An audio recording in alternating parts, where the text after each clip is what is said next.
They said I joke too much, that I don't fit the mold. But last time I checked, I'm the one still bold.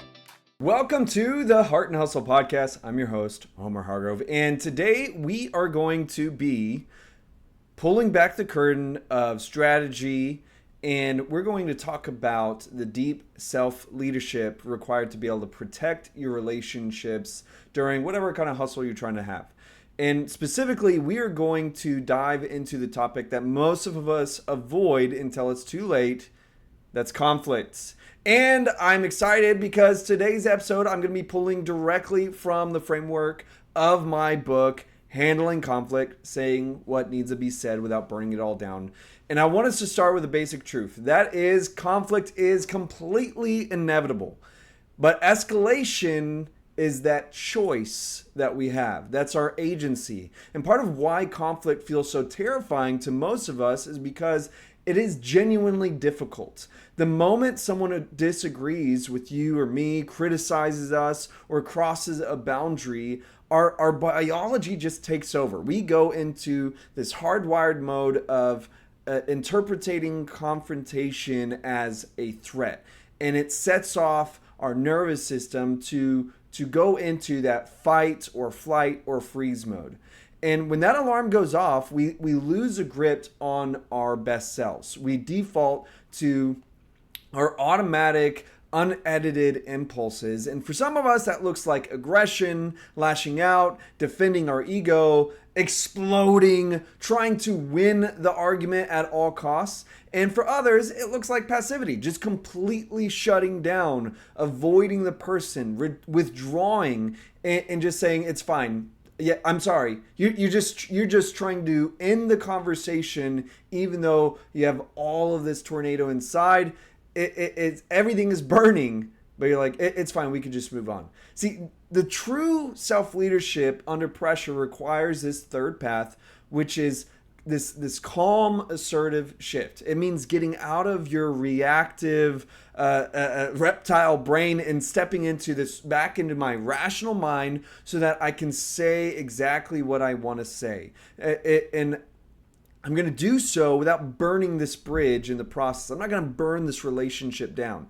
And true confidence in a difficult conversation doesn't require this type of language that leaves you to say what you want to say and then be able to drop the mic and like, there, I shut them up. You see, real strength lives in our ability to notice our feelings, to be able to self-regulate and to choose who you want to be before you open your mouth. And so before we step into tough conversations, I want us to think about, like, who are these tough conversations we're having with? It could be with our spouse. Sometimes those are the toughest conversations to have. But it could be maybe with your coworker, your boss, your business partner, maybe a close friend. And you have to do this internal audit, and you have to define what success looks like before the heat arises. Most people, we fail at conflict resolution because they tie their success to the things that have absolutely zero ability to manage. So if your goal, what I mean by that is, if your goal in a hard conversation is to force the other person to change their mind, or to make them apologize, to control how they react to you, you are setting yourself up for complete failure. You're going to be frustrated. The conversation is going to feel worse than before it started.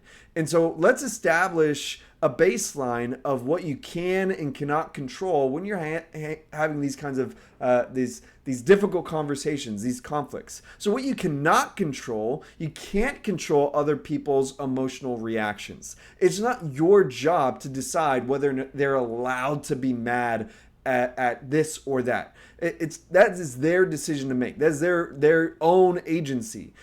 You cannot control their immediate options or whether they see things your way. You can't control past mistakes that brought you into this moment. Okay, so we're gonna look at right here, right now, what can we do? And now that leads us into what we can control. You can control your intention. You knowing what you actually want out of this exchange. You can control your behavior, the precise words that you choose and how you choose to deliver them. And you can control your willingness to honor the other person's humanity. To, even when if they are falling short, you still have this ability to control how you could see them with empathy, that you could see how they came to this conclusion, how they see things this way. And so when you realize that you do not own 100% of this conflict, you don't own 100% of truth, and you cannot control this outcome. The goal of the conversation can completely shift when you recognize it's not all on me to win this conversation. You stop trying to win the moment, and instead you look at yourself in the mirror and ask, what would it look like for me to walk away from this difficult conversation and be proud of how I showed up?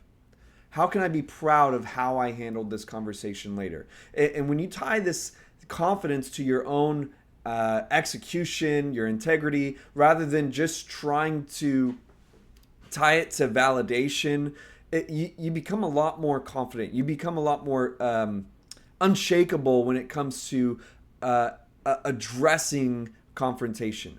You can stand your ground firmly without losing your temper because your peace is no longer dependent on this argument. And it goes into being able to be content within yourself. That I don't need this person to respond the way I want them to. I can control only what I can control. So to say what needs to be said effectively, we have to look past the surface noise of an argument. In negotiations or conflict management, we focus heavily on the difference between positions and interests. Okay, your position is the surface level demand of what you say you want. Your interest is the underlying emotional need, the value or fear driving the demand. For example, let's say a wife might say to her husband, "You've been staying late at the office every night this week. You need to come home earlier." That's her position. It is a demand. When I say demand, I mean like dictionary demand. I'm not saying it's a unreasonable demand. That's just her position. It's her demand. If the husband reacts only to the position, you might get defensive. I'm working hard to pay these bills. You're not appreciating my work. And now suddenly we're trapped in this superficial tug of war about clock and times and work ethics. But if we peel back the layer and look at the interest, the underlying truth might be that the wife is actually trying to say, "I'm feeling overwhelmed at home with the kids and I miss your presence. I want to feel like we are on the same team and I don't feel like that right now." See, that is the root of what she is trying to say.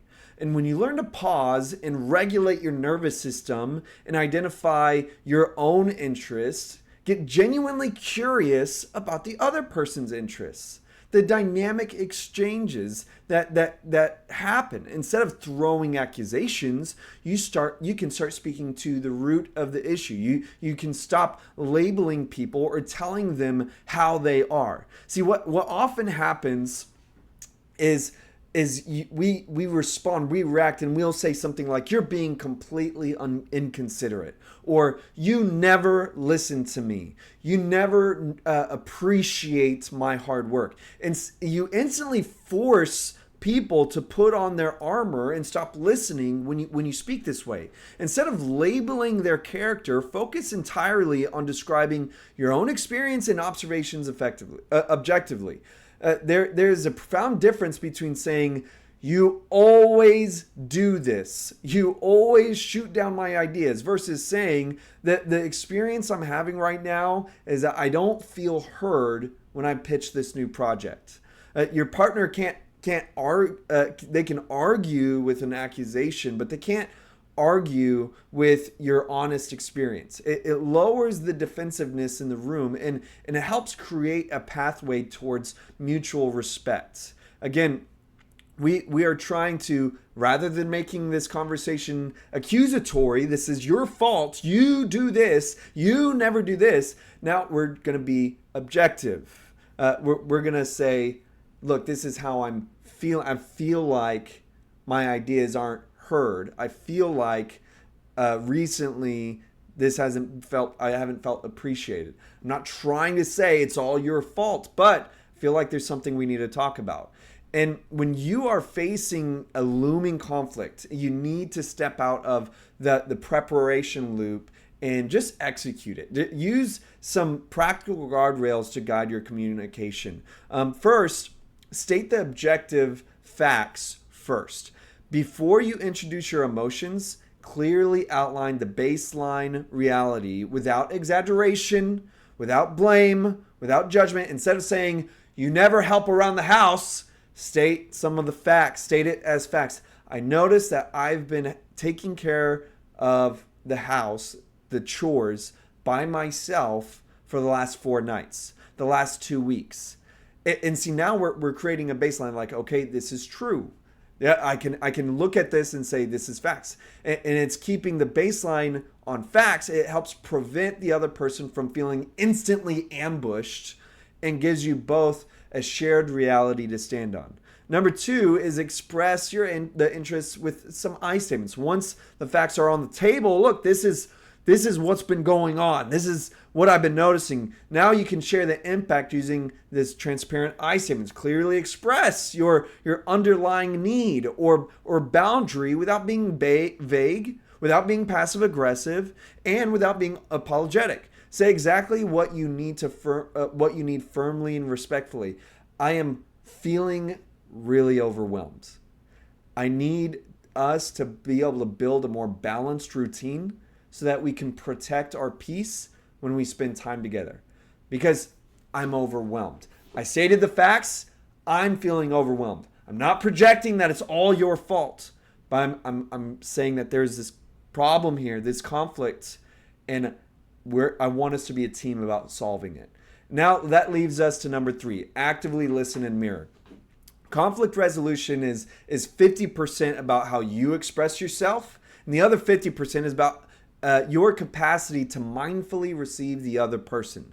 Give them your full undivided attention, and when they speak, don't spend that time drafting your next defense in your head. Okay, sometimes when people are speaking like, you're wrong. you're not listening. You're just ready to tell them how wrong they are and how their I statement doesn't matter. No, I told you I feel overwhelmed. I don't care about how you feel. I said this. That doesn't work. We have to, 50% us. Now the other 50% is mindfully receiving and being able to have dialogue. See, we need to listen to learn, to learn what the other person is trying to say, and not to reply. We want to learn about them. We want to understand how they've been feeling, and then mirror back what you heard to validate their experience.